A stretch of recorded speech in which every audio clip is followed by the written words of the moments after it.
لله رب العالمين والعاقبة للمتقين والصلاة والسلام على سيد المرسلين وعلى آله وأصحابه أجمعين.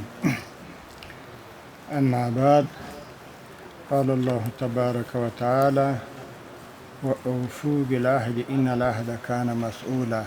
صدق الله العلي العظيم وصدق رسوله النبي الكريم. د افغانستان د اسلامي امارت مسؤلینو، پانګوالو، سوداګرو، د مجلس حاضرینو او درنو هیوادوالو او ټولو د امارت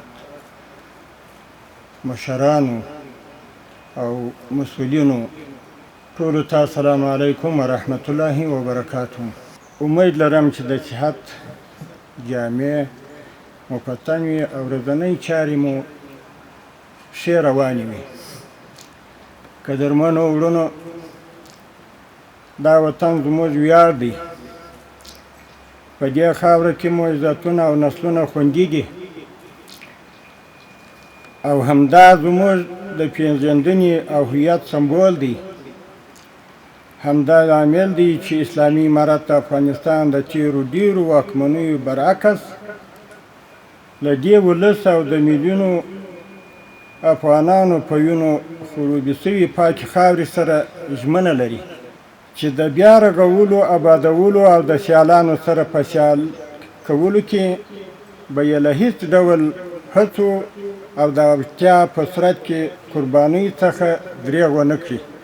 دا چې اسلامي امارت د هیواد په اقتصاد او بیا رغونه کې شپه او ورځ هلې ځلې کوي او اغېزمن او نه ستړي کېدونکي ګامونه اخلي. درکړې ده چې د اقتصاد روح روان په صنعت کې پروت دی او د صنعت د ماشین څرخولو لپاره د برېښنا اهمیت ټولو ته څرګند دی. پر همدې اساس د اسلامي امارت د کورني برېښنا تولید په خپلو لومړیتوبونو کې شامل کړي او پر اکثرو پانګوالو یې له اولې ورځې دا ټینګار کړي چې هڅه وکړي افغانستان د خپلې برېښنا څښتن او د نورو له اتکا څخه یې خلاص کړي. د همدې هلو ځلو په پایله کې نن دا دی د 10 میګاواټه لمریز برېښنا د پروژې د پیل شاهدان یو. د افغانستان اتیا ته په کتو ښایي دا پروژه وړوکې ښکاري، خو ماته د ځان بساینې د منزل په لور یو انچ نږدې کېدل هم ډېر زیات ارزښت لري. دا د دې ښکارندویي کوي چې موږ د 10 میګاواټه په اندازه د نورو له احتیاجه خلاصېږو او دا خو یې پیلامه ده. د دغې پروژې له بریالي تطبیق وروسته به د همدې ډول نورې د لوی مقیاس پروژې هم ورپسې وي انشاءالله تعالی.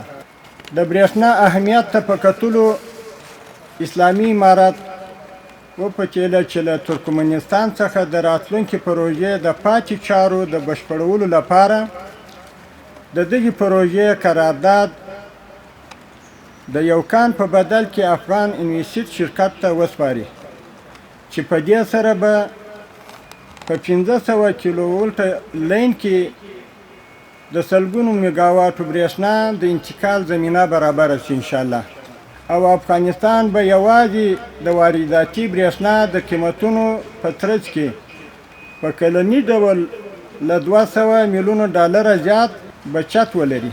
د دې پروژې په وصل سره چې د هیواد کومه صنعتي او اقتصادي پایه څرخي د هغې محاسبات بیل دي. باید ووایم چې په راتلونکو څو ورځو کې به د یوې بلې سترې ملي پروژې د یوې لویې برخې د بهره برداري شاهدان واوسو چې دا به په خپل مجال کې د افغانستان په تاریخ کې یو بېساري ګام وي انشاءالله تعالی. اسلامي امارت پانګوالو ته د پانګونې اړتیاوې او مساعد شرایط برابروي چې په دې موخه یې ځانګړې کمیټه هم تشکیل کړې ده.